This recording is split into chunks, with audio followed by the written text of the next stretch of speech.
Hello everyone, very good afternoon to all of you. तो चलो शुरू करते हैं आज का हमारा लेक्चर। तो आज हम स्टडी करने जा रहे हैं एक और बहुत ज़्यादा इंपॉर्टेंट टॉपिक एनएमआर में, that is called as your splitting of signals. ठीक है, जिसको हम बोलते हैं आपके पास स्पिन स्प्लिटिंग। ठीक है, और बहुत इंपॉर्टेंट टॉपिक है। तो ये जो भी मैंने लिखा हुआ है यहाँ पे जाने से पहले, ठीक है, मैं थोड़ा सा बेसिक से चलता हूँ, ठीक है, ताकि आपको ज़्यादा इस टॉपिक्स के रिगार्डिंग जो है आपकी क्लियरिटी हो सके। एंड आफ्टर दैट मैंने जो भी लिखा हुआ है मैं उसकी ओर वापस चलूँगा। तो देखिए, सबसे पहली चीज़ आप सभी को पता है कि एनएमआर में जब भी हमारे पास सिग्नल आते हैं, ठीक है, तो जितने भी सिग्नल आएंगे उसका मतलब क्या है कि हमारे पास उतने ही तरह के हमारे पास जो है वो प्रोटॉन्स जो है वहाँ पे अवेलेबल हो पाएंगे उस कंपाउंड के अंदर। ठीक है, तो एनएमआर के अंदर हमारे पास जितने भी सिग्नल आएंगे इसका मतलब क्या होगा कि हमारे पास उतने ही तरह के हमारे पास जो है वहाँ पे प्रोटॉन अवेलेबल है। जैसे एग्जांपल के तौर पे ऊपर मान लो मेरे पास दो सिग्नल आ रहे हैं, तो इसका मतलब क्या होगा, मेरे पास दो तरह के प्रोटॉन्स होंगे। ठीक है, अगर तीन सिग्नल आते हैं तो मेरे पास तीन तरह के प्रोटॉन्स जो है वहाँ पे अवेलेबल होंगे उस कंपाउंड के अंदर। अब देखिए, आपने इथेनॉल का स्पेक्ट्रा स्टडी किया था, ठीक है, जो मैंने आपको अभी तक जनरल करवाया था, तो वहाँ पे मैंने कुछ इस तरह से स्पेक्ट्रा लिखा था। ठीक है, आपका स्पेक्ट्रा मैंने कुछ इस तरह से लिखा था कि हमारे पास तीन पीक्स जो है आपको देखने को मिलेगी आफ्टर दैट। ठीक है, जैसे आपका इथेनॉल मोलिक्यूल है लाइक CH3CH2OH। ठीक है, यहाँ मैंने लिखा था एक पीक OH की होगी, एक पीक आपकी CH2 की होगी, जिसको मैंने फर्दर आपके पास कुछ इस तरह से स्प्लिट किया था। ठीक है, चार के अंदर। आफ्टर दैट मैंने यहाँ पे आपके पास इस तरह से तीन के अंदर जो है स्प्लिट किया था, जहाँ मैंने लिखा था आपके पास दिस इज़ योर CH3। अब देखिए, हमारे पास होता क्या है एनएमआर में, कुछ मॉलिक्यूल्स के अंदर हमारे पास ऐसा देखने को जाता है कि आपके पास स्पेक्ट्रा मतलब क्या है, एनएमआर में तीन तरह के प्रोटॉन्स हैं ना। ठीक है, this is A, this is B and this is C। तो आपके पास स्पेक्ट्रा किस तरह से आना चाहिए, कुछ इस तरह से आना चाहिए था, तीन पीक्स लाइक दिस। ठीक है, इस तरह से तीन पीक आनी चाहिए थी, लेकिन मैंने यहाँ पे किस तरह से स्प्लिट किया। ठीक है, यहाँ पे एक OH की पीक है, यहाँ पे मैंने एक पीक को इस तरह से चार में स्प्लिट कर दिया। अब सिमिलरली इस पीक को मैंने तीन में स्प्लिट कर दिया। This is due to OH, this is due to CH2, this is due to CH3। होना ऐसा चाहिए था, तीन सिग्नल इस तरह से आने चाहिए थे, लेकिन मैंने इनको स्प्लिट कर दिया है उस तरह से। तो इसका मतलब क्या है कि एनएमआर स्पेक्ट्रोस्कोपी में हमारे पास अकेली पीक नहीं आती है। मतलब जो आपका अकेली पीक का मतलब ये है कि हमारे पास सिंगलेट। ठीक है, सिंगलेट जो है आपके पास देखने को नहीं मिलेगा, बल्कि इसकी जगह में हमारे पास जो है वो आपके पास ग्रुप ऑफ पीक्स देखने को मिलेंगी। ठीक है, सिंगलेट नहीं देखने को मिलेगा, ग्रुप ऑफ पीक्स देखने को मिलेगी, जिसको हम बोलते हैं आपके पास मल्टीप्लेट। ठीक है, तो एक चीज़ याद रखने की एनएमआर में हमारे पास जितने सिग्नल आएंगे उसका मतलब है कि उतने तरह के प्रोटॉन्स हमारे पास वहाँ पे अवेलेबल हैं। सेकंड थिंग हमारे पास क्या होगी, मॉलिक्यूल्स के अंदर हमारे पास जो है आपके पास एक अकेली पीक देखने को नहीं मिल सकती आपको। ठीक है, ऐसा नहीं बोल रहा हूँ कि अकेली पीक कभी आएगी नहीं, ठीक है, पॉसिबिलिटी होगी, वो भी आ सकती है। ठीक है, वो आपको बताऊँगा कब आएगी। ठीक है, अकेली पीक के अलावा हमारे पास ग्रुप्स ऑफ पीक्स देखने को मिल सकती है, जो कि मैंने यहाँ पे आपके पास शो की है। ठीक है, इथेनॉल में इस तरह का स्पेक्ट्रा आना चाहिए था, लेकिन स्पेक्ट्रा इस तरह का है हमारे पास। ठीक है, तो अब यही चीज़ पढ़नी है हमारे पास, ये ओरिजिन हमारे पास किस तरह से होता है।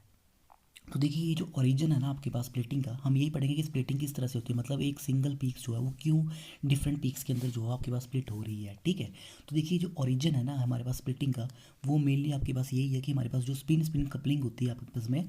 ठीक है, मतलब हमारे पास क्या चीज़ होगी, आपको क्या देखने को मिलेगी यहाँ पे, we will see spin spin coupling. ठीक है, इस स्पिन स्पिन कपलिंग की वजह से हमारे पास जो है वो आपको स्प्लिटिंग जो देखने को मिलेगी। मतलब यहाँ पे आपके पास चार पीक्स आई हैं, यहाँ पे तीन पीक्स आई हैं, तो ये क्यों आई है, due to the spin spin coupling. ठीक है, अब स्पिन स्पिन कपलिंग हमारे पास किसके बीच में होगी, अब हम यही चीज़ स्टडी करेंगे। अब देखिए, याद रखना, जब भी स्पिन स्पिन कपलिंग होगी हमारे पास एक नई तरह की इन्फॉर्मेशन मिलेगी स्ट्रक्चर के बारे में, कि हमारे पास जो है जैसे मान लो हमारे पास दो कार्बन आइटम्स हैं, ठीक है, एडजेसेंट वाले। ठीक है, सपोज ये साथ वाले कार्बन आइटम्स। ठीक है, इनके ऊपर कितने प्रोटॉन्स हैं, या फिर आप बोल सकते हैं इनके ऊपर कितने हाइड्रोजन आइटम्स हैं।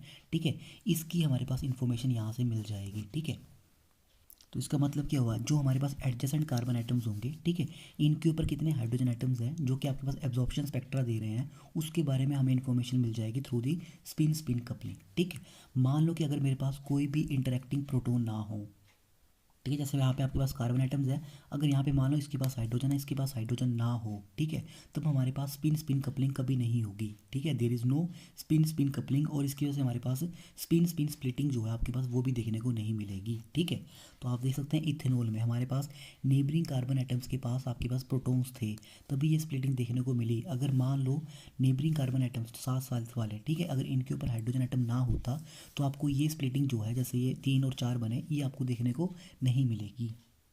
जब स्पिन स्पिन स्प्लिटिंग नहीं होगी, इसका मतलब क्या, अकेली पीक आएगी। ठीक है।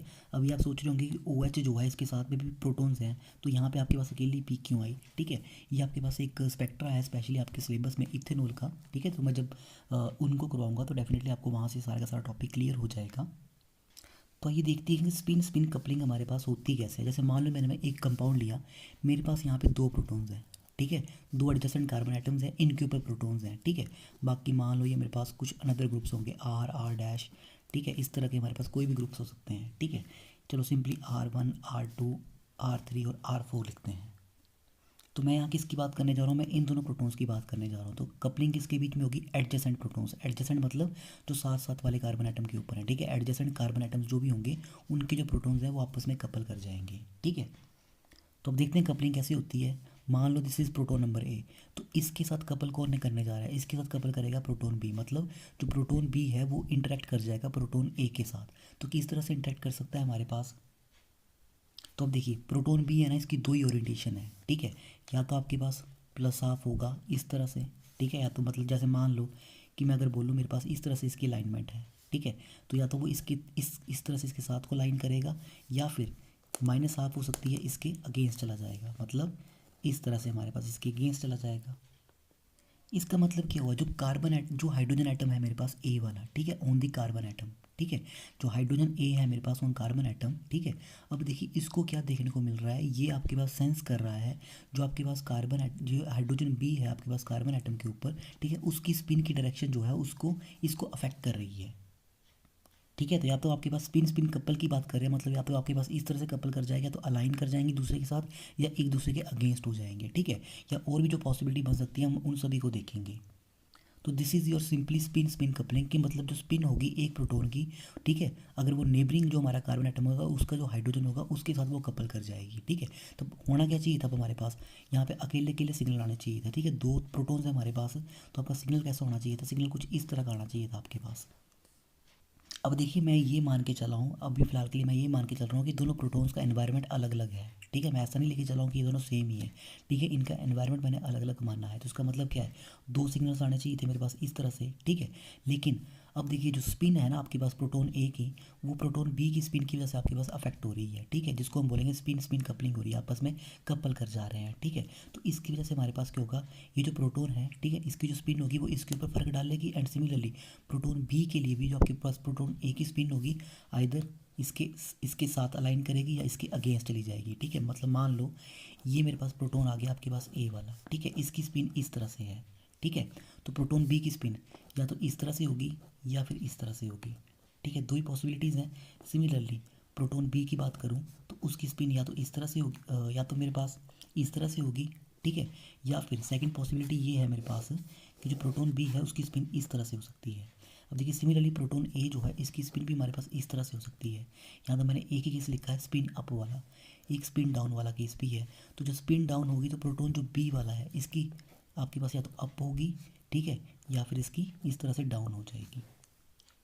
इसका मतलब क्या हुआ? हमारे पास प्रोटोन ए की जो है हमारे पास दो पॉसिबिलिटीज़ है। ठीक है, यही पॉसिबिलिटीज़ बन के आएंगी हमारे पास इस तरह से प्रोटोन ए की प्रोटोन बी के साथ। ठीक है, प्रोटोन ए की प्रोटोन बी के साथ बात कर रहा हूँ मैं। एंड सिमिलरली बी जो प्रोटोन होगा इसकी विद ए। ठीक है, तो कपलिंग इस तरह से होगी, या तो प्रोटोन बी की स्पिन अप होगी या डाउन होगी। सिमिलरली प्रोटोन ए की स्पिन या तो ये अप हो जाएगी या ये इस तरह से आपके पास डाउन हो सकती है। ठीक है, या ये अप हो जाएगी या ये डाउन हो जाएगी। तो मैंने चलो सारी की सारी पॉसिबिलिटीज़ लिख दी हैं। लेकिन अब देखिए यहाँ से ऐसा तो है नहीं कि प्रोटोन ए जो है वो क्लॉकवाइज डायरेक्शन में भी रोटेट करेगा, स्पिन करेगा, और एंटी क्लॉकवाइज में भी करेगा। करेगा तो किसी एक में ही। ठीक है, मतलब विद द फील्ड होगा आपके पास या फिर आपके पास अगेंस्ट द फील्ड जाएगा, मतलब एक ही तरह की आपके पास पॉसिबिलिटी होगी। तो ऐसा नहीं है या तो ये इनमें से एक ही बनेगा, इन दोनों में से या तो ये बनेगा या ये बनेगा। ठीक है, तो यूजली आपके पास विद द स्पिन ही हम बात करूँगा मैं। ठीक है, विद द स्पिन जो आपके पास जो विद द फील्ड अलाइनमेंट होगी मैं उन्हीं की बात करूँगा, तो इससे हमें मतलब नहीं है। ठीक है, सिमिलरली प्रोटोन बी के लिए भी यही होगा मेरे पास इस तरह से। ठीक है, तो इससे हमें मतलब नहीं है। ठीक है, तो इसका मतलब क्या? देखो प्रोटोन ए के लिए मेरे पास दो तरह की पॉसिबिलिटीज़ बन रही हैं। सिमिलरली प्रोटोन बी में मेरे पास दो तरह की पॉसिबिलिटीज़ बन के आ रही है। तो इसका मतलब क्या है? ठीक है, ये जो पीक आपके पास एक आएगी वो इस तरह से अब दो में स्प्लिट हो जाएगी। ठीक है, इस तरह से पीक जो है इस तरह से अब दो में स्प्लिट हो जाएगी, ये वाली अकेली पीक। ठीक है, अकेली पीक अब दो में स्प्लिट हो जाएगी। सिमिलरली अब ये वाली पीक भी हमारे पास इस तरह से दो में स्प्लिट हो जाएगी आपके पास। तो ये है आपके पास स्पिन स्पिन कपलिंग। ठीक है, मतलब स्पिन स्पिन कपलिंग का मतलब क्या है कि हमारे पास जो स्पिन जो आपके पास स्पिन होने वाली है हमारे पास एडजेसेंट प्रोटॉन्स की, वो आपस में कपल कर जाती हैं। ठीक है, तो हमने ये देखना कि हमारे पास कितनी पॉसिबिलिटीज़ है जिनके थ्रू आपके पास कपल कर सकता है। ठीक है, ठीक है, तो जितनी भी हमारे पास पॉसिबिलिटीज़ हो पाएंगी उसकी तरह जो हम इनको देखेंगे कि कितने में आपके पास ये स्प्लिट हो सकता है। ठीक है, तो this is called as your spin spin splitting. ठीक है, या मैं इसको सिंपली ये बोल सकता हूँ कि जो मेरे पास रेजोनेंस होगा, ठीक है, जो रेजोनेंस आना चाहिए प्रोटोन ए का, ठीक है, वो आपके पास जो प्रोटोन बी है उसकी स्पिन की वजह से आपके पास जो है वो आपके पास स्प्लिट हो रहा है। ठीक है, तो चलिए स्टडी करते हैं कि हमारे पास स्पिन स्पिन स्प्लिटिंग क्या होती है आपके पास। ठीक है, तो देखिए इंटरेक्शन है हमारे पास। आप मैंने अभी भी बताया आपको पास इंटरेक्शन हो रही है किसके बीच में है, स्पिन्स के बीच में है। ठीक है, इंटरेक्शन किसके बीच में, स्पिन्स के बीच में। और वो स्पिन किसकी है, जो आपके पास नेबरिंग, ठीक है, मैग्नेटिक न्यूक्लियाई होंगे। याद रखना, नेबरिंग कार्बन आइटम्स की बात हो रही है, एडजेसेंट कार्बन आइटम्स। ऐसा नहीं है कि पहला कार्बन दूसरे कार्बन की स्पिन नहीं लेनी है, थर्ड की लेनी है आपके पास। प्रोटॉन्स की बात कर रहा हूँ मैं। ठीक है, तो ये चीज़ बिल्कुल भी नहीं करनी है। ठीक है, जो आपके नेबरिंग कार्बन आइटम्स होंगे, ठीक है, ये वाले, इन्हीं की बात हो रही है। ठीक है, ऐसा नहीं करना कि ये प्रोटोन पकड़ा, इसका कुछ लेना देना नहीं है, और ये 1 3 पकड़ लिया, तो यहाँ पे आपके पास कपलिंग नहीं होगी। ठीक है, ओनली जो एडजेसेंट पे होंगे। ठीक है, तो जो एडजेसेंट कार्बन्स हैं आपके पास, उनके जो प्रोटॉन्स होंगे उनके बीच में हमारे पास इंटरेक्शंस होगी, और वो होनी किसके बीच में, स्पिन्स के बीच में। ठीक है, उसकी वजह से हमारे पास मॉलिक्यूल में जो आपके पास स्प्लिटिंग देखने को मिलेगी, और देखने में किसको मिलेगी, जो आपके पास सिग्नल होगा एनएमआर में उसके अंदर हमें देखने को मिलेगी। इसे हम बोलते हैं आपके पास, this is known as your spin spin coupling. ठीक है, विच अकर्स थ्रू बॉन्ड्स। ठीक है, बॉन्ड्स के थ्रू हो रही है, and by means of slight unpairing of the bonding electrons. अब चलिए मैं डायरेक्ट आपको लेके चलता हूँ कि स्प्लिटिंग हो क्यों रही है। ठीक है, वाई वट काउज स्प्लिटिंग, क्या ऐसा हो रहा है कि जिसकी वजह से आपके पास स्प्लिटिंग जो आपको देखने को मिल रही है। ठीक है, तो देखिए पहली चीज़ मैंने आपको क्या बताई थी कि हमारे पास जो प्रोटॉन्स होंगे, ठीक है, ये जो प्रोटॉन्स हैं, ठीक है, जो एडजेसेंट कार्बन के ऊपर प्रोटॉन्स है, मैंने क्या बताया था, they should be non equivalent. ठीक है, तभी आपके पास जो है दोनों प्रोटॉन, मतलब दोनों प्रोटॉन्स आपके अलग अलग होने चाहिए।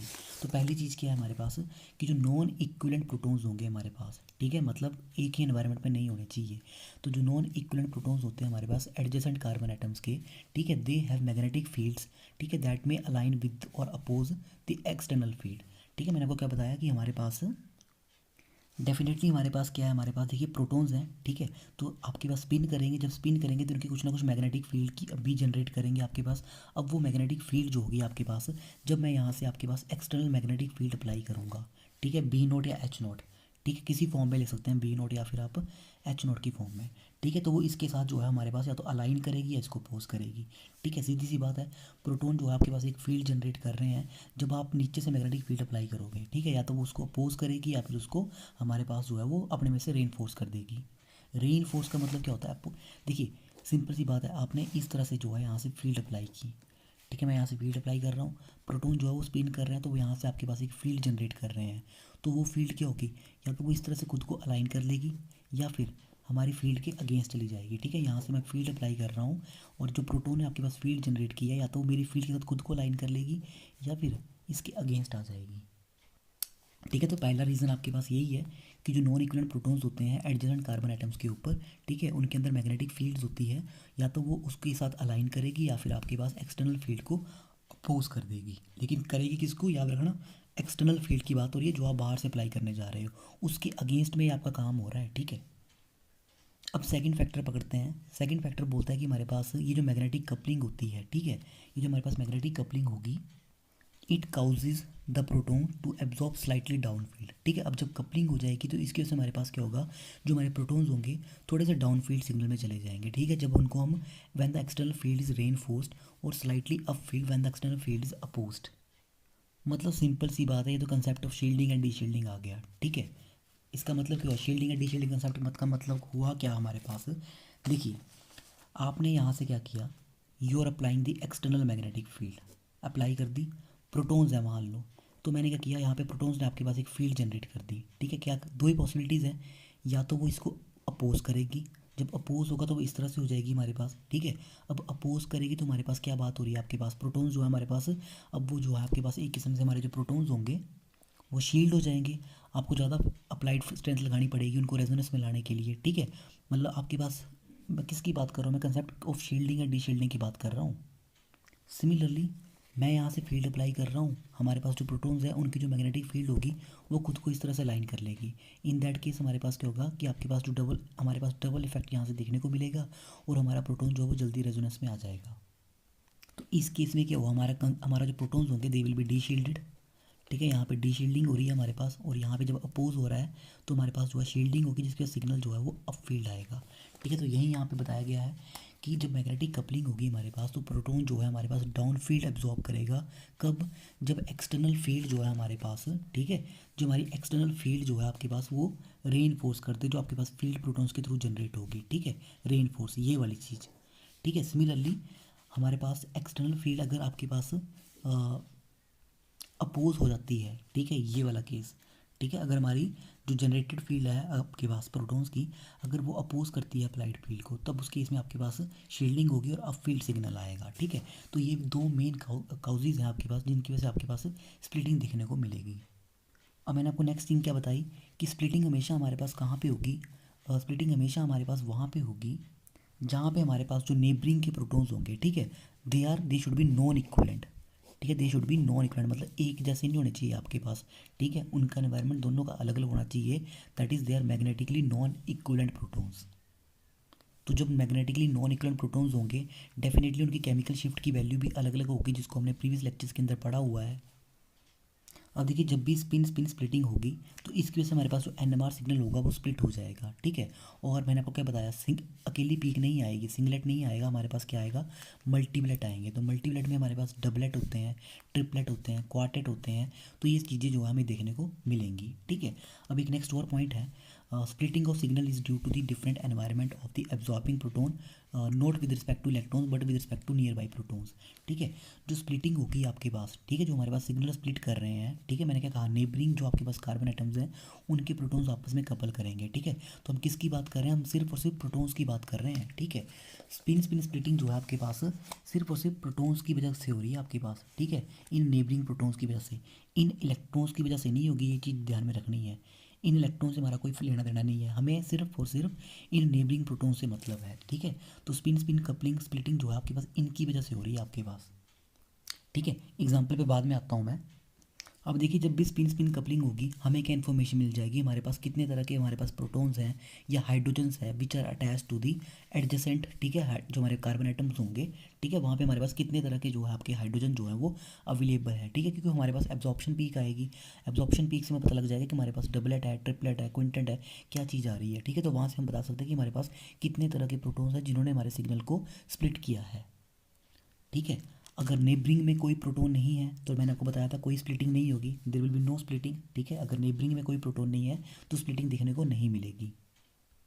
नेक्स्ट पॉइंट ये भी मैंने आपके साथ डिस्कस कर दिया है कि जो स्पिन होगी मेरे पास नियर बाई न्यूक्लियस की, ठीक है, साथ वाली न्यूक्लियस की जो स्पिन होगी, ठीक है, ठीक है, जो आपका नेबरिंग न्यूक्लियस होगा, ध्यान रखना नेबरिंग साथ वाला जो कार्बन आइटम होगा उसका जो प्रोटॉन होगा, ठीक है, तो वो हमारे पास उसकी जो स्पिन होगी आपके पास है। ठीक है, डेफिनेटली वो हमारे पास जो हमारा मैग्नेटिक एनवायरनमेंट होगा जिस न्यूक्लियस का जिसको हम स्टडी करने जा रहे हैं उसको वो डेफिनेटली अफेक्ट करेगी। ठीक है, और सिंगलर सिंगलेट नहीं आएगा, मल्टीप्लेट आएगा।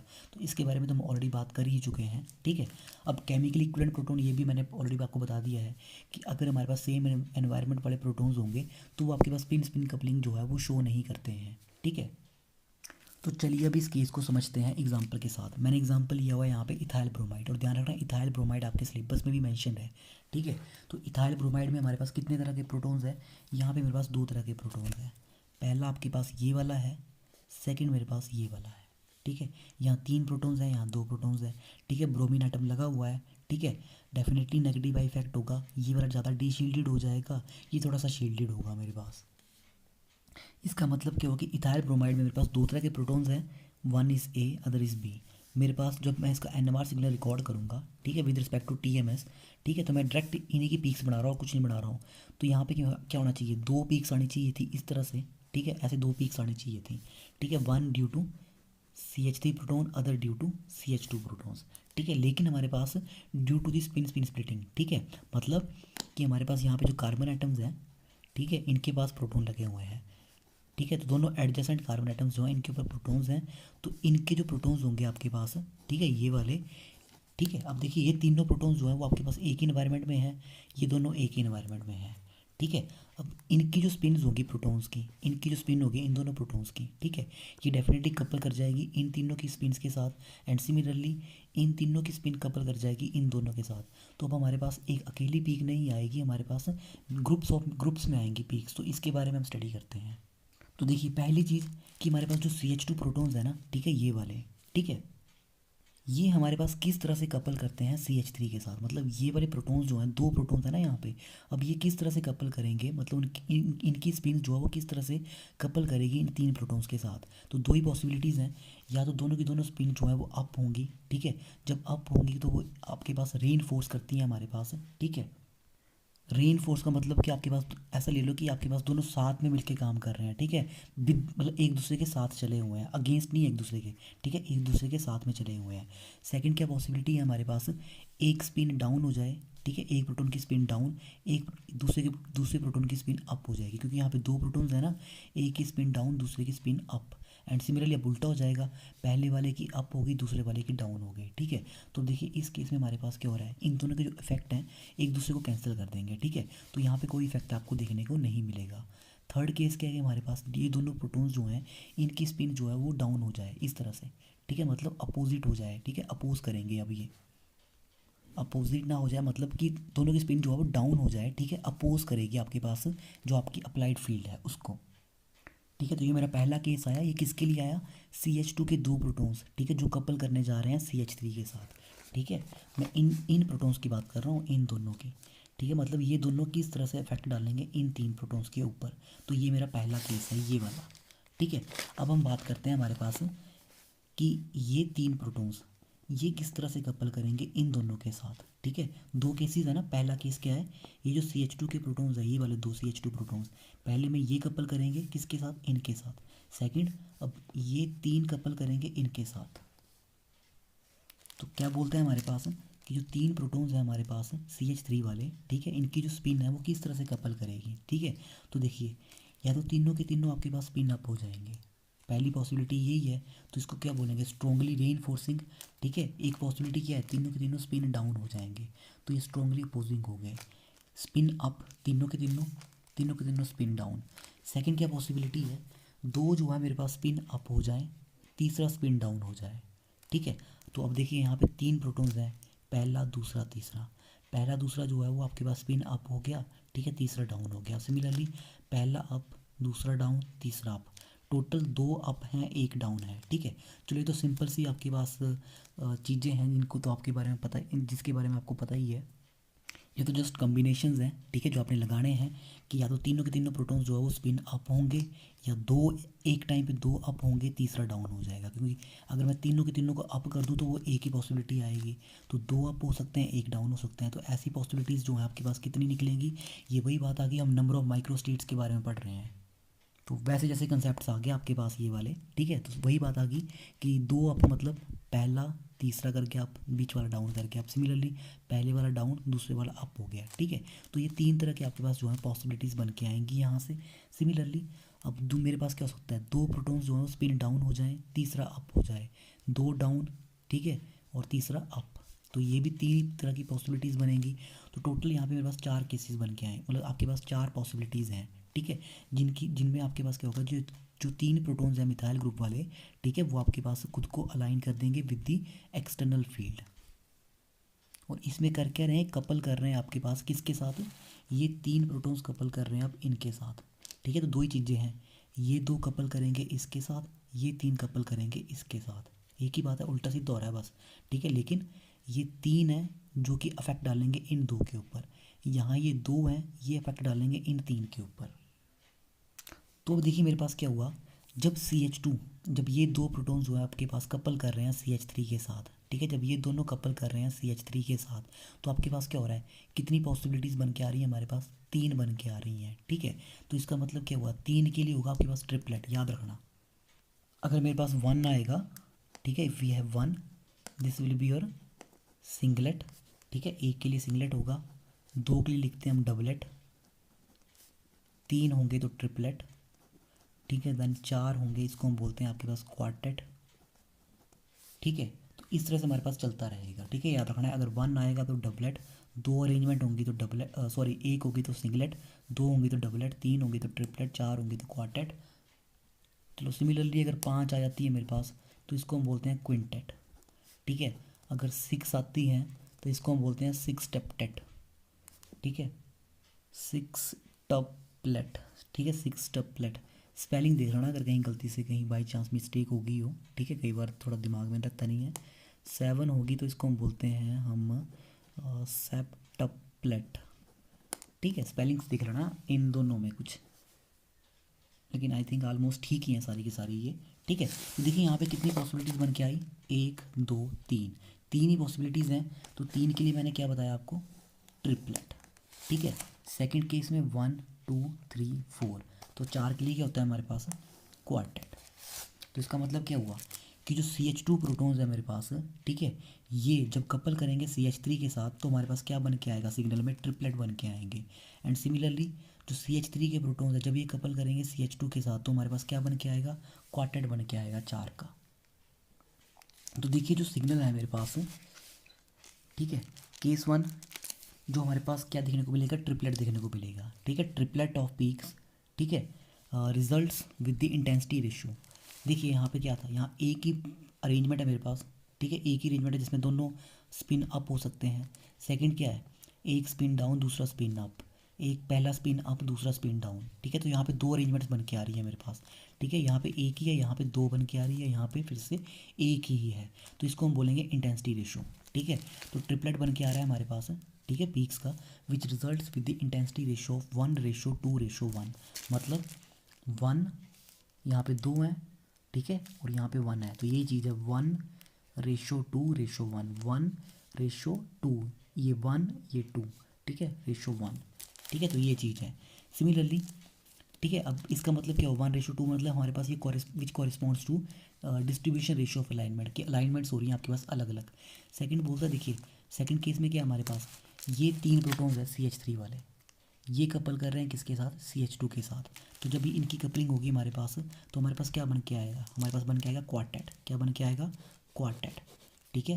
Quartet of peak results with an intensity ratio of, intensity ratio कितनी है देखो, इंटेंसिटी रेशियो देखनी है आपने ध्यान से, तीनों के तीनों स्पिन अप है, ठीक है, 1 ratio, 2 spin up 2 spin up 2 spin up, तो कितनी अरेंजमेंट हुई, 3 अरेंजमेंट हुई, 1:3, फिर से यहाँ पे 2 डाउन 2 डाउन 2 डाउन, रेशो 3, और तीनों के तीनों डाउन, दिस इज रेशो 1, 1:3:3:1, ठीक है। यही चीज़ है यहाँ से, ठीक है। तो ये हमारे पास डिफरेंट अलाइनमेंट्स हैं जहाँ से हमने निकाला। अब देखिए, अब हम ये चीज़ तो सभी में करेंगे नहीं कि हमारे पास क्योंकि नंबर ऑफ प्रोटॉन्स कई बार बहुत ज़्यादा भी हो सकते हैं आपके पास, ठीक है। तो ये चीज़ तो हम सभी के अंदर करने वाले नहीं है, तो इसके लिए क्या करते हैं, सिंपली हम रिलेटिव जो इंटेंसिटीज़ होती है जो मैंने आपके पास बात की, ये 1:3:3:1 की, जैसे 1:2:1, तो ये रिलेटिव इंटेंसिटी जो होती है हमारे पास इंडिविजुअल लाइन की, ठीक है, of a multiples correspond to numerical coefficient. यहाँ से हम बाइनोमियल एक्सप्रेशन का यूज़ करेंगे, that is 1 + x raise to power n is equal to 1 + x। If अगर n मेरे पास 1 है then this is equal to 1 + x, मतलब इकलौता सिंगलेट देखने को मिलेगा आपके पास, सिर्फ सिंगलेट होगा, ठीक है। If n is equal to 2, मतलब नेबरिंग में अगर 2 प्रोटॉन्स हैं हमारे पास, ठीक है, तो 1 + x² हो जाएगा, हमारे पास क्या बन के आ जाएगा, 1 + x होल स्क्वायर हो जाएगा, 1 + 2x + 2x², ठीक है। तो इंटेंसिटी रेशियो क्या होगी, 1:2:1, ठीक है, ट्रिपलेट आएगा 1:2:1। तो अगर 2 प्रोटॉन्स होंगे तो ट्रिपलेट बन के आएगा, 3 प्रोटॉन्स होंगे तो इंटेंसिटी रेशियो क्या हो जाएगी, इसको खोल दो, 1 + x³, ठीक है, दिस विल बी 1:3:3:1, क्वार्टेट बन के आएगा। सिमिलरली पेंटेंट के लिए 1:4:6 आपके पास 4:1। तो देखिए इस चीज़ के लिए हमारे पास कुछ एक रूल्स बने होते हैं, ठीक है, rules for spin splitting for proton signal, मतलब क्या रूल्स हैं जिनके थ्रू आपके पास स्पिन स्प्लिटिंग होगी, ठीक है। आपके पास पहला रूल मैंने आपको क्या बताया कि जो स्प्लिटिंग होगी प्रोटॉन सिग्नल की is mainly caused only by non equivalent. ये तो चलो आपको पता ही है कि हमारे पास प्रोटॉन्स जो हैं वो इक्विवेलेंट नहीं होने चाहिए, नॉन इक्विवेलेंट आपके पास नेबरिंग प्रोटॉन होने चाहिए, या फिर आपके विसिनल प्रोटॉन मतलब ये है कि आपके पास जो नेबरिंग वाले कार्बन आइटम्स है, एडजेसेंट कार्बन आइटम्स, उनके ऊपर जो प्रोटॉन्स हैं, ठीक है। जैसे एग्जांपल के तौर के ऊपर मैंने यहाँ पे लिख लिया आपके पास CH2Cl, ठीक है। अब देखिए ये प्रोटॉन्स भी और ये प्रोटॉन्स भी एक ही एनवायरनमेंट में है, ठीक है, दोनों के साथ क्लोरीन क्लोरीन एटम ही लगा है, तो इन दोनों का एनवायरनमेंट सेम होगा। ठीक है, तो इसके केस में आपके पास स्प्लिटिंग नहीं होगी। अब स्प्लिटिंग कब होगी, जब हमारे पास जो है ये प्रोटॉन्स जो है वो अलग अलग होते हैं। सेकेंड रूल क्या बोलता है, splitting of one proton bye another on the same carbon. जब एक ही कार्बन के ऊपर हमारे पास आपके पास जो है डिफरेंट प्रोटॉन्स होते हैं, तो उनको हम बोलते हैं हम जेमिनल कार्बन। ठीक है, उसके ऊपर जो प्रोटॉन्स होंगे जेमिनल प्रोटॉन्स। ठीक है, साथ वाले कार्बन के ऊपर होंगे उनको हम बोलते हैं विसिनल प्रोटॉन्स। ठीक है, उनको हम बोलेंगे विसिनल प्रोटॉन्स। जो एडजेसेंट कार्बन के ऊपर होंगे, जैसे ये वाले हैं, ठीक है, ये विसिनल है। अगर एक ही कार्बन के ऊपर है, जैसे एग्जांपल के तौर पर ये कार्बन एटम मान लो, ये जो प्रोटॉन्स हैं these are your vicinal, these are called as your geminal protons. ठीक है, बोलता है जो स्प्लिटिंग होगी वन प्रोटोन की by another on the same carbon that is your geminal carbon is very rare because such protons are generally equivalent to each other. मतलब अगर मेरे पास एक ही कार्बन एटम है, ठीक है, उसके ऊपर अगर साथ दो प्रोटॉन्स लगे हुए हैं, अगर वो दोनों के दोनों जो है आपके पास एक ही एनवायरनमेंट में होंगे, तब आपके पास कभी भी आपके पास उनके बीच में स्प्लिटिंग नहीं होगी। ठीक है, स्प्लिटिंग कब होगी मैंने आपको बताया, अगर प्रोटॉन्स जो हैं वो नॉन इक्वलेंट होंगे हमारे पास। ठीक है, तो जैसे मान लो मैंने आपके पास यहाँ पे आपके पास ये प्रोटॉन्स लिखे हुए हैं, ये विनाइल सिस्टम है आपके पास एक किस्म का। सॉरी, विनाइल तो नहीं है आपके पास ये, अगर यहाँ प्रोटॉन होता तब आपके पास विनाइल होता है ये। ठीक है, अब देखिए यहाँ पे हमारे पास क्या हो रहा है, ये दोनों प्रोटॉन्स हैं, और मैंने आपको बताया अगर हमारे पास दोनों ग्रुप्स जो हैं वो डिफरेंट हो जाएं, तो ये दोनों प्रोटॉन्स जो है वो अलग अलग एनवायरनमेंट में हो जाते हैं, सिस ट्रांस कन्फिग्रेशन बन जाती है हमारे पास। ठीक है, तो proton A and proton B जो है वो नॉन इक्विवेलेंट है, डेफिनेटली एक दूसरे के सिग्नल को आपके पास स्प्लिट कर जाएंगे। ठीक है, अगर ये सेम होते इन दोनों का एनवायरनमेंट सेम होता, तब कभी भी स्प्लिटिंग नहीं होती। ठीक है, तो याद रखना, जेमिनल प्रोटॉन्स अगर आपके पास डिफरेंट एनवायरनमेंट में है तभी स्प्लिटिंग होगी। नेक्स्ट थिंग, अब मैंने आपको क्या बताया, हमारे पास जो म्यूचुअल स्प्लिटिंग होगी आपके पास प्रोटॉन्स की separated by more than two atoms is very uncommon. मतलब हमारे पास कपलिंग कब होगी, हमारे पास स्प्लिटिंग कब होगी, जब आपके पास प्रोटॉन्स जो है आपके पास एडजेसेंट कार्बन एटम्स के ऊपर हों। ठीक है, जैसे यहाँ पे प्रोटॉन्स हैं, ठीक है, यहाँ पे होने चाहिए, लेकिन यहाँ पे आपके पास क्या है, एक कार्बन एटम का गैप है। ठीक है, CH2 के बाद यहाँ पे कोई प्रोटॉन नहीं है, उसके बाद प्रोटॉन्स हैं। ठीक है, तो ये आपके पास बहुत रेयर, आपके पास बहुत अनकॉमन है, ये होगी नहीं आपके पास। So here no splitting of signal, क्योंकि यहाँ पे आपके पास एक दो कार्बन आइटम का गैप पड़ चुका है। ठीक है, we have either two carbon atoms और more than two carbon atoms. ठीक है, नॉन इक्विवेलेंट प्रोटॉन्स के बीच में आपके पास, ठीक है, आपके पास इतना गैप नहीं होना चाहिए। प्रोटॉन्स कहाँ होने चाहिए, एडजेसेंट कार्बन्स के ऊपर, तभी आपके पास स्प्लिटिंग हो पाएगी। अब नेक्स्ट है मेरा N+1 रूल। ठीक है, बोलता है कितनी पीक्स आएंगी मेरे पास। ठीक है, जब आपके पास प्रोटॉन जो है स्प्लिट कर रहे हैं हमारे पास, तो पीक्स कितनी आएंगी, that is exactly equal to, ठीक है, which is equal to that is your number of peaks into which a proton signal is split is equal to one more than the number of protons which causes a splitting। ठीक है, मतलब ये है कि आपके पास जैसे मान लो कोई ग्रुप ऑफ प्रोटॉन्स है जिसके लिए आप स्प्लिटिंग पढ़ने जा रहे हैं। ठीक है, कि ये कितने में स्प्लिट करेगा। ठीक है, वो किसके ऊपर डिपेंड करेगा, जो नेबरिंग में आपके पास प्रोटॉन्स होंगे, ठीक है, जो उसके ऊपर स्पिन, उसके साथ स्पिन स्पिन कपलिंग करने जा रहे हैं, उनसे एक ज़्यादा होगी आपके पास। जैसे इथाइल ब्रोमाइड ले लो। ठीक है, मैंने क्या कहा, कितने हमारे पास नंबर ऑफ पीक्स आएंगी, that will be exactly equal to, एक ज़्यादा होगी जो नेबरिंग प्रोटॉन्स होंगे उनसे। ठीक है, तो अगर मैं बोलूँ कि CH3 में मेरे पास, ठीक है, मिथाइल प्रोटॉन्स के लिए हमारे पास जो स्पिन स्पिन स्प्लिटिंग होगी वो कितने में आपके पास ये सिग्नल स्प्लिट होगा। ठीक है, मतलब मिथाइल प्रोटॉन का आपके पास सिग्नल कितने में स्प्लिट होगा, तो ये कितने में स्प्लिट होगा, जो नेबर में प्रोटॉन्स हैं उनसे एक ज़्यादा, कितने में हुआ, ट्रिपलेट में हुआ। ठीक है, देखिए CH3 के साथ CH2 प्रोटॉन कपल कर रहे थे, ट्रिपलेट बन के आया, तीन ही पॉसिबिलिटीज़ हैं, एक ज़्यादा। सिमिलरली CH2 प्रोटॉन्स के लिए आपके पास ये तीन प्रोटॉन्स कपल कर रहे हैं, तो इनसे एक ज़्यादा हमारे पास, एक ज़्यादा मतलब 3 1 4, ये तीन प्रोटॉन्स है ना, 3 + 1 4, तो दिस विल बी क्वार्टेट। तो इस चीज़ को हम बोलते हैं आपके पास N+1 रूल। ठीक है, जितनी पीक्स होंगी कितनी आएंगी वो आपके पास, वो मेनली आपके पास एक ज़्यादा आएगी जो नेबरिंग प्रोटॉन्स होंगे उनसे। ठीक है, जिनकी वजह से आपके पास स्प्लिटिंग हो रही है। तो अब सभी को तो हम याद रख नहीं सकते हैं, जितने भी आपके पास प्रोटॉन्स होंगे, कि मतलब आपके पास कितनी तरह की अलाइनमेंट होगी। ठीक है, तो एक पास्कल ट्राइंगल ला है जिससे जो है हम आपके पास ईजिली, जो आपके पास मैंने आपको रेशियो निकाल के दी थी, लाइक जो आपने रेशियो निकाली है, ठीक है, ये जो अरेंजमेंट आई 1:2:1, ठीक है, इसको निकालने के लिए 1:3:3:1, इस चीज़ को निकालने के लिए आपके पास एक पास्कल ट्राइंगल होती है। ठीक है, तो सिंपल सी बात है, 1, ठीक है, पहला 1, उसके बाद 1 1 लिख देंगे हम, 1 1 1 ऐड कर दो। ठीक है, 1 1, इसके बाद में करेंगे 1 1 1 2 1, ठीक है, 1 1 2 3 2 1 3 1, ठीक है, उसके बाद 1 लिखना, फिर से 3 + 1 4, 3 + 3 6, 3 + 1 4, अगेन 1। ठीक है, फिर से 1 लिखो, मतलब इस तरह से 1 1 लिखते जाओ। ठीक है, इस तरह से करते जाना आपने और ऐड करते जाना बीच वालों को। ठीक है, 1 + 4 5, 4 + 6 10, 6 + 4 10, 4 + 1 5 और एंड में 1। ठीक है, अब फिर से 1, 5 + 1 6, 5 + 10 15, 10 + 10 20, 10 + 5 15, 5 + 1 6, अब फिर से 1। ठीक है, सिमिलरली अगेन 1, 6 + 1 7, 5 15 + 6 21, 15 + 20 35, 20 + 15 35, 15 + 6 21, 6 जमा 1 7 और फिर से 1। तो इस तरह से ये चीज़ तो आप कर ही लोगे, बेसिक सा मैथ है। ठीक है, तो ये चीज़ हमारे पास क्या है, ये आपके पास जो आपके पास ये है पीक एरिया रेशियो। ठीक है, अब आप जब भी बोलोगे सिंगलेट आएगा, डेफिनेटली हमारे पास 1:1 होगी इस तरह से। ठीक है, डबलेट होगा, ये इट कॉरेस्पॉन्ड टू सिंगलेट। ठीक है, अकेली पीक 1:1 डबलेट। ट्रिपलेट होगा तो 1:2:1। This is for quartet. ठीक है, दिस इज़ फॉर क्विंटेट। ठीक है, और ये था हमारे पास जो आपके पास हमारी टर्म आई, that is sextuplet. This is for sextuplet. ठीक है, इस तरह से हमारे पास this one stands for this will be your septuplet, और ये आएगा हमारे पास ऑक्टोप्लेट के लिए। ठीक है, तो इस तरह से आप लिख सकते हैं थ्रू द पीक जो आपके पास इंटेंसिटी रेशियो आएगी। अब चलो स्पिन स्पिन स्प्लिटिंग को समझते हैं एक और एग्जांपल लेके। मैंने यहाँ पे एग्जांपल लिया हुआ है 1 1 2 ट्राइब्रोमो इथेन। ठीक है, दिस इज़ 1 1। ठीक है, पहला कार्बन, इसके साथ 2 ब्रोमीन लगे हैं। This is 1 1 2 tribromo ethane. ठीक है, तो देखिए यहाँ पे दो तरह के ग्रुप्स हैं मेरे पास। एक है आपके पास CH, ये वाला प्रोटोन। ठीक है, और एक है CH2। तो देखिए नेबरिंग कार्बन आइटम्स हैं और दोनों के एनवायरनमेंट अलग हैं। इस पे 2 ब्रोमीन है, इस पे 1 ब्रोमीन है, तो definitely this is kind of proton A, this is a kind of proton B.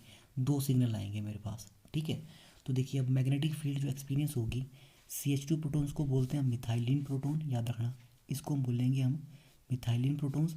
और जो CH वाले प्रोटोन्स हैं इनको बोलते हैं मिथाइन।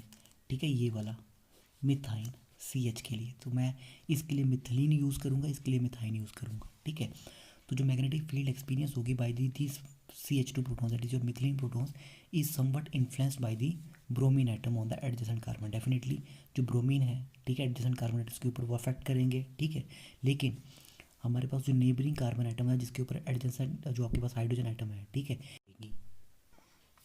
तो इसका मतलब क्या हुआ मेरे पास, CH2 प्रोटोन के नेबरिंग में कितने प्रोटोन्स हैं, एक ही प्रोटोन है। ठीक है, तो अब ये प्रोटोन जो है वो किस तरह से कपल करेगा, तो मैंने आपको क्या बताया था, N+1 रूल के अकॉर्डिंगली नेबरिंग में एक ही प्रोटोन है। ठीक है, तो हमारे पास क्या निकल के आएगा, 1 + 1 2 हो जाएगा, मतलब डबलेट आएगा यहाँ पे। ठीक है, इस केस में डबलेट आएगा CH2 प्रोटोन्स के लिए। और अगर बात करूँ मैं CH प्रोटोन्स के लिए, तो इसके नेबर में है, CH के नेबर में है 2 प्रोटोन्स, तो ये ट्रिपलेट देगा। लेकिन हम ओरिएंटेशन से चलते हैं। ठीक है, तो अगर मैं ओरिएंटेशन की बात करूँ तो CH2 के नेबरिंग में है 1 प्रोटॉन, या तो वो रेनफोर्स करेगा या वो अपोज करेगा, 2 ही पॉसिबिलिटीज़ हैं। ठीक है, या तो वो रेनफोर्स कर सकता है, मतलब एक ही वे है, स्पिन अप करेगा या स्पिन डाउन करेगा। ठीक है, एक्सटर्नल फील्ड के साथ खुद को। ठीक है, तो डेफिनेटली 2 ही पॉसिबिलिटीज़ आई। ठीक है, दो ही तरीके हैं हमारे पास, तो डबलेट आया। N+1 रूल के अकॉर्डिंगली तो बहुत सिंपल हो जाएगा ना CH2 प्रोटॉन्स के लिए, 1 + 1 2। ठीक है, तो वहाँ से ज़्यादा क्लियर है, यहाँ मैं आपको समझाने के लिए कर रहा हूँ, लेकिन आपने N+1 का ही रूल का हमेशा ध्यान में रखना है। ठीक है, वहीं से करना है। CH2 प्रोटोन नेबरिंग में कितने प्रोटोन्स हैं, एक प्रोटोन है, तो सिग्नल कितने कितने में स्प्लिट होगा, एक ज़्यादा में। एक ज़्यादा मतलब 1 + 1 = 2, डबलेट आएगा। और इसके लिए यहाँ पे 2 प्रोटोन्स हैं, एक ज़्यादा, तो मतलब ट्रिपलेट आएगा। ठीक है, तो देखिए डबलेट आ गया हमारे पास CH2 प्रोटोन्स के लिए, ड्यू टू किसकी वजह से आया, CH2 प्रोटोन्स के लिए डबलेट आया ड्यू टू CH, इसकी वजह से, अकेले हाइड्रोजन की वजह से। ठीक है, अब सिमिलरली हमारे पास क्या है, जो मिथाइन प्रोटोन्स है, मतलब CH प्रोटोन्स जो है हमारे पास, ठीक है, वो कपल करेंगे किसके साथ, जो हमारे पास मिथिलीन प्रोटोन्स है, मतलब कितने प्रोटोन्स है, 2 प्रोटोन्स है, तो मैंने आपको क्या बताया, ट्रिपलेट आएगा। ठीक है, 2 है तो एक ज़्यादा, मतलब 3, ट्रिपलेट। तो 2 ही पॉसिबिलिटीज़ है, या तो दोनों को दोनों रेनफोर्स करेंगे। ठीक है, किसके साथ, यहाँ मैंने बनाया नहीं है, चलो यहाँ बना देता हूँ। ये आपके पास अप्लाइड फील्ड आ गई H0।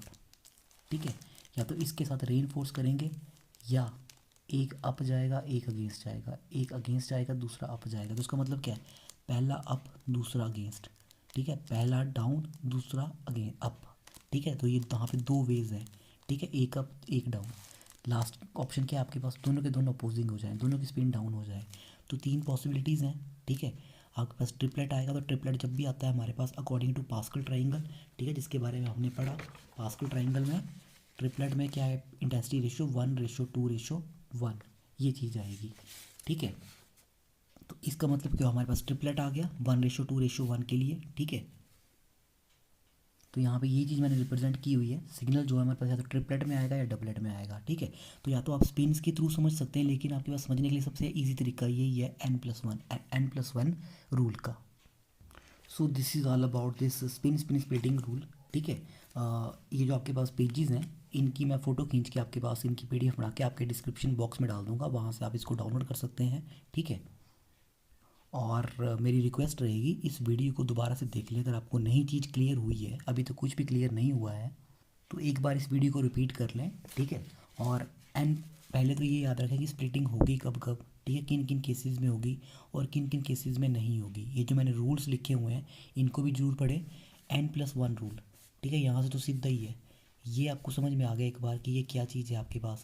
डेफिनेटली जितने भी आपका बाकी एग्जाम्पल्स आएंगे सारे के सारे, ठीक है, जो आपके सिलेबस में मेंशन है, उनको आप आसानी से कर सकते हैं। ठीक है, तो PDF में आपको शेयर कर दूंगा। So this is all about this lecture. ठीक है, मिलते हैं अपन अगली वीडियो के अंदर। So thank you very much.